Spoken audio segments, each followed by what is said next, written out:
another dairy recipe for you all, and today's recipe is going to be for chocolate rasgulla. If you guys love chocolate and you love rasgulla, I've taken both of those items, put it together to create a chocolate rasgulla for you all. So I'd like to say a special thank you to Dairy, the Milky Milk, for sponsoring today's episode. Now, beside using the dairy milk, I'm also going in with some Cocoa Bell chocolate. This chocolate I brought back from Trinidad. It's cocoa powder. So I'm using the Cocoa Bell cocoa powder in this recipe. So you guys in Trinidad, make sure and support Cocoa Bell. They're local and we support local here.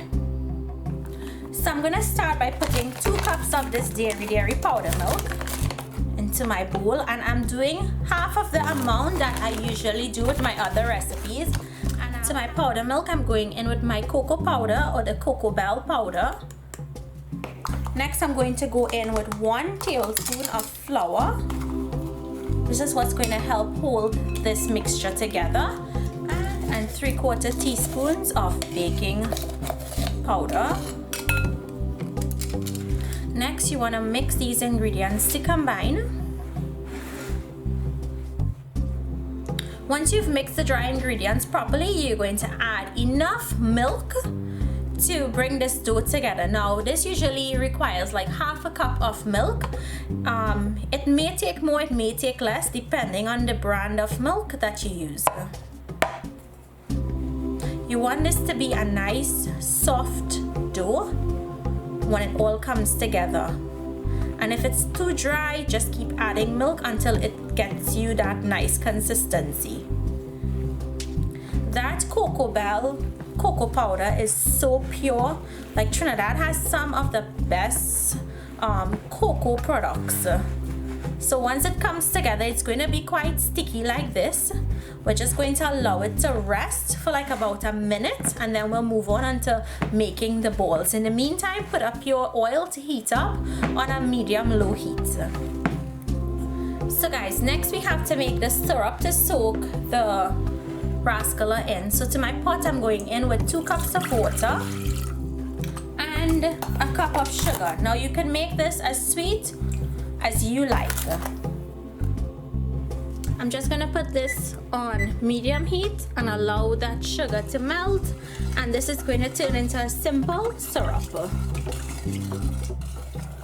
So guys, once the syrup is thickened and that sugar has dissolved, you're going to set this aside and allow it to cool down slightly.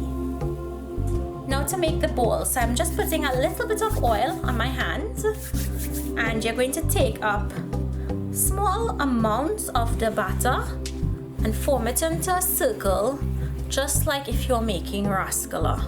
Make sure that you have a nice smooth circle. You don't want any cracks on there. And place it onto your plate and continue rolling out the rest of the dough. We'll do them in batches. We'll roll out 1 batch, and then we'll fry this, and then we'll roll out the other batch.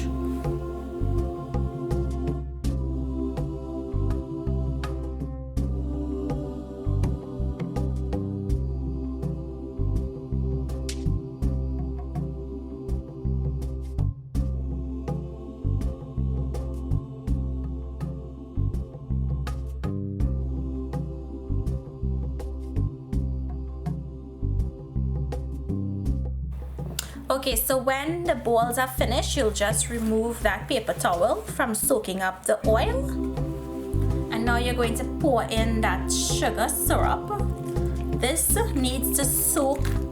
It's going to absorb that syrup, and it's going to make it get sweet.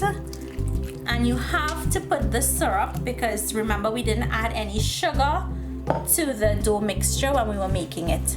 And ever so often, you're going to come in and you're going to mix this until it plumps up, and when you feel it, or when you squeeze it and it feels like a sponge, and that's when you'll know that it has soaked up the majority of the liquid that it can. Then you'll discard any additional liquid, and then this will be ready to be served. So guys, look at the rasgulla. It's just like we would make a regular rasgulla, just chocolate. If you did enjoy today's video, please remember to give it a thumbs up and to share it with your friends. Thank you so much for watching, and I'll see you guys in my next video. back. Bye.